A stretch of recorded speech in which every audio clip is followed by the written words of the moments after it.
Hello. അപ്പോൾ എന്തൊക്കെയുണ്ട് എല്ലാവരുടെയും വിശേഷങ്ങൾ? അപ്പോൾ എല്ലാവർക്കും സുഖമാണെന്ന് വിചാരിക്കുന്നു. അപ്പോൾ ഇന്ന് രാവിലത്തെ ബ്രേക്ക്ഫാസ്റ്റിൻ്റെ കാര്യങ്ങളൊന്നും ഷൂട്ട് ചെയ്യാൻ പറ്റിയിട്ടുണ്ടായിരുന്നില്ല. എൻ്റെ ഫോണിൽ ചാർജ് ഇല്ലാഞ്ഞു കേട്ടോ. അപ്പോൾ ഞാൻ അതിന് ശേഷമുള്ള കാര്യങ്ങളാണ് ഷൂട്ട് ചെയ്തിട്ടുള്ളത്. അപ്പോൾ എൻ്റെ വീഡിയോ ആദ്യമായിട്ട് കാണുന്നവരാണെങ്കിൽ ഒന്ന് സബ്സ്ക്രൈബ് ചെയ്ത് സപ്പോർട്ട് ചെയ്യണേ. അതേപോലെ വീഡിയോ സബ്സ്ക്രൈബ് ചെയ്യാതെ കാണുന്നവരുണ്ടെങ്കിൽ അവരും കൂടെ ഒന്ന് സബ്സ്ക്രൈബ് ചെയ്ത് സപ്പോർട്ട് ചെയ്യണം കേട്ടോ. അപ്പോൾ ഇന്നത്തെ ലഞ്ച് പ്രിപ്പറേഷൻ ഒന്ന് കാണാം കേട്ടോ. അപ്പോൾ ഇതാ രാവിലെ തന്നെ ചായകുടി കഴിഞ്ഞിട്ട് മുറ്റടിക്കലും കഴിഞ്ഞിട്ടാണ് ഞാൻ കുറച്ച് പാത്രങ്ങളുള്ളത് മോറിയിട്ട് ചോറിനുള്ള വെള്ളം വെച്ച് കൊടുത്തിട്ടുണ്ട് കേട്ടോ. പിന്നെ ഞാനൊരു കർമ്മത്തി ഉണ്ടായിരുന്നു, ഉമ്മാരുടെ അടുത്ത് പോയി വാങ്ങിയതാണ് കേട്ടോ. അപ്പോൾ അതും കൂടെ അങ്ങ് അരിഞ്ഞ് കുക്കറിൽ വേവിക്കാൻ വേണ്ടി വെച്ച് കൊടുത്തിട്ടുണ്ട്. പിന്നെ ഞാൻ രാവിലെ തന്നെ മമ്പയർ ഉണ്ടല്ലോ, അത് വെള്ളത്തിലിട്ട് വെച്ചിട്ടുണ്ടായിരുന്നു, അതും കൂടെ മറ്റൊരു കുക്കറിലായിട്ട് വെച്ചിട്ടുണ്ട് കേട്ടോ.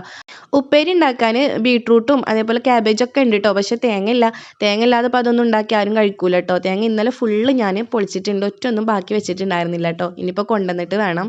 അപ്പോൾ അങ്ങനെ അത് വേവിക്കാൻ വെച്ചിട്ട് ഞാനിതാ കുറച്ച് മീനുണ്ടായിരുന്നു കേട്ടോ, രാവിലെ തന്നെ വെള്ളത്തിലിട്ട് വെച്ചതായിരുന്നു, അതും കൂടെ അങ്ങ് നന്നാക്കി എടുക്കുന്നുണ്ട് കേട്ടോ.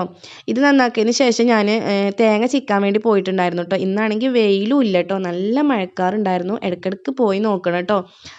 അപ്പോൾ അങ്ങനെ അതും കൂടെ ചിക്കി വന്നിട്ട് ഞാൻ മീൻ മസാല കൂട്ടി വെച്ചിട്ടാണ് തേങ്ങ ചിക്കാൻ പോയിട്ടുണ്ടായിരുന്നത്. അപ്പോൾ മീനും കൂടെ അങ്ങ് പൊരിച്ചെടുക്കുന്നുണ്ട് കേട്ടോ. അങ്ങനെ അതൊക്കെ ഒന്ന് ഇട്ടതിന് ശേഷം ചോറ് വെന്തിട്ടുണ്ടായിരുന്നു. അപ്പോൾ അതങ്ങ് ഊറ്റി വെക്കാൻ വേണ്ടി നിന്നു.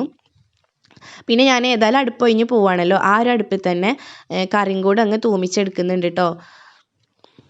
അപ്പോൾ ഇതാ കറി തൂമിച്ചപ്പോൾ അപ്പോഴേക്കും മമ്പയർ വെന്തിട്ടുണ്ടായിരുന്നു. അപ്പോൾ അതും കൂടെ വെളുത്തുള്ളിയും ചീരുള്ളിയും കറിവേപ്പിലയും കുറച്ച് മുളക് പൊടിയും കൂടെ ഇട്ട് നന്നായിട്ടൊന്ന് ഇതാക്കിയിട്ട് പിന്നെ അതിലേക്ക് മമ്പയറും കൂടെ ഇട്ട് കൊടുത്തു കേട്ടോ. അങ്ങനെ ഇതാ ചോറും ഉപ്പേരിയും കറിയും എല്ലാം സെറ്റായി. അപ്പോൾ ഇന്നത്തെ വീഡിയോ ഇത്രയേ ഉള്ളൂ കേട്ടോ. ഇഷ്ടപ്പെട്ട് ലൈക്ക് ചെയ്യുക, സബ്സ്ക്രൈബ് ചെയ്യുക. Okay, by.